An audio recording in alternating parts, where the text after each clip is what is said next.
So Tanner, you had a fight recently, not that long ago. Yeah, I just made my debut. That's right. Want to know, baby? How Yes, did sir. it go? Because since me and Dom don't know or didn't see it. I won in second round TKO. Hey, what's good, everybody? Sorry to interrupt, but thank you so much for clicking on the video. If you could do us a favor and hit that subscribe button so you don't miss out on any videos or giveaways in the near future. And don't forget to leave a like if you like the video and comment your thoughts down below. Thank you so much for your support. Dude, how did it feel? Like walking out, like for your very first fight, just walking out there. Like, how did it? It felt like going to fucking Disney World and I was waiting forever. It just felt like a long time. What number fight were you? Were you early or were you like a few fights? I was early. I was the second fight, but it still felt like I was like waiting forever because like it felt like It's 5 days. anticipation. Yeah, exactly. The 2 day span from just like weighing in and facing off to actually being done with the fight felt like a whole week. But after that, it was just the fight was over, and bam, we done. It was like instant relief.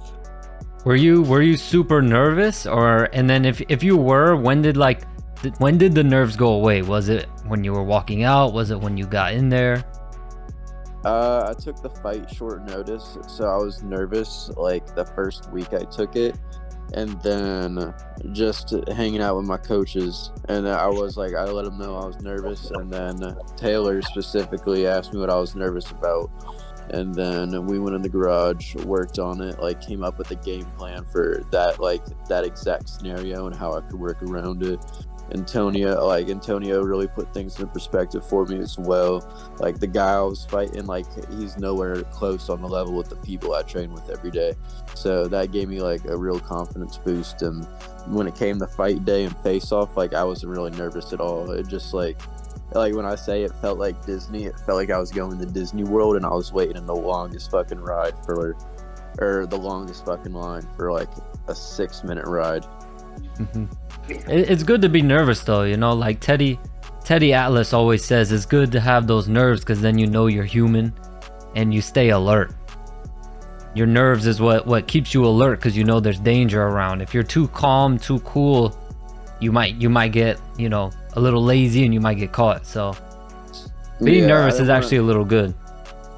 Yeah, I didn't want to like underestimate him, but when I first took the fight, I thought I was gonna be so nervous to like I couldn't even walk out. Like my arms and legs were gonna be jelly. Like I was really dreading that moment for a few days, but I got over it and like told myself that this is what we're doing. Yeah, it's good. Yeah, even what helped me, because even I get nervous, like even just sparring, I get super nervous. But I always think back what helps me, because it's hard. I think people deal with nerves differently, but what really helps me is when like I just think about how like Mike Tyson, he used to cry before his fights. So it's like if someone like Mike Tyson used to cry before his ring walk to fights, you know, then being super nervous to where you're terrified or scared is just normal for everybody.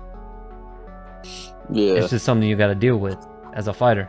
Straight up, I feel like everybody feels it. Just some people are just really good at like hiding it and acting like they're not nervous. But everybody. Well, yeah, I feel like everyone's good at that. No one, like, I mean, any fighter that I see, no one looks really nervous.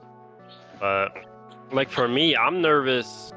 I'm not nervous in preparation. I'm nervous like when I'm in the back, when I'm hitting mitts and everything, and I'm seeing everybody else. The bell rings, and once I get hit once, it goes away. I don't feel anything. I feel like we've all been there. I feel like the back is definitely the most nerve-wracking. Like you're nervous all week, but like it hits its apex when you're back there warming up and hitting mitts and shit. That's when you're the most nervous. we got kind of lucky for my first fight, or like I wasn't really warming up around anyone. We were on our own little back room.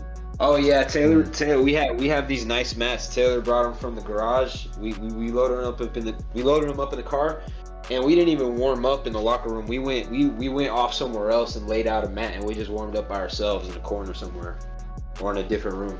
Yeah, so I wasn't really surrounded by random people. I was like in a really calm environment. Like I was only with Taylor, Antonio, Rich Garcia. I was with like all familiar faces. My uncle like came back there too and like said what's up to me before the fight. So I wasn't really surrounded by like people I didn't know or like other people going out to fight. It was just like me surrounded with like me and my team. So I was like in a really cool environment for it. Yeah, he's a really good striker. His nickname is Headshot, Tanner Headshot Leslie, for a reason, man. That's the fight was. It was a head Headshot kick. dead. And we all put money on it. That's good. We all put money on that he would end the fight in a head kick. We all put $30, and it ended up being like, how much was it? It was like 215 or something. Oh yeah, dude, that racked up. A whole bunch of food. We all bet him. We said if you knock him out with a head kick, we'll all give you $30, and he did it. I liked watching back the fight because like I definitely didn't remember the whole thing start to finish, but I remember like Taylor like coming up to me out of the fight. He's like, "You just pulled that shit out of the fucking fire." He's like, "That was not your fight to win. You had every reason to quit. You didn't." Dude, that shit was so fucking nice. That was like I was telling people at work the next day. I was like, "Dude, that was probably the best night of my life." Yeah, that's when it's tough. That's when you learn, it's more than just physical. It's a mental thing. When you're tired, but you still have to fight. The danger's still there. You have to keep going. You have no choice, and you don't quit. That's what really real fighting is all about. Yeah, exactly. Like when he knocked me down, I thought like he didn't chase me on it. I like looked at I was like a spring, like I landed on my knees and I looked back up at him. I'm like, oh, he's not chasing me. So I took my time getting back up, but like falling down, I was like, fuck. I thought I was done for a second. Same thing when I like tried to trip him and I pulled him on top of me. I thought I put myself in two fucked up positions, but I don't know. We're kind of when we were talking about it, we're kind of glad that he had a little bit of adversity in that fight because we got to see him overcome it. Like it wasn't like a easy. He went in there and took the guy out quick. Like he was whooping his ass in the first round, but then they both got tired and he faced a little bit of adversity, and then he got knocked down, but he got right back up like right away. It was like Tyson Fury. Like in that moment, a lot of people would have given up, like would have quit. It would have been too much for him. But that's why I'm happy that happened because he got up and he proved like he's a real fighter. Like I don't know. I feel like that moment kind of proved that he's kind of built for it. Because I feel like most people would have wilted in that moment right there.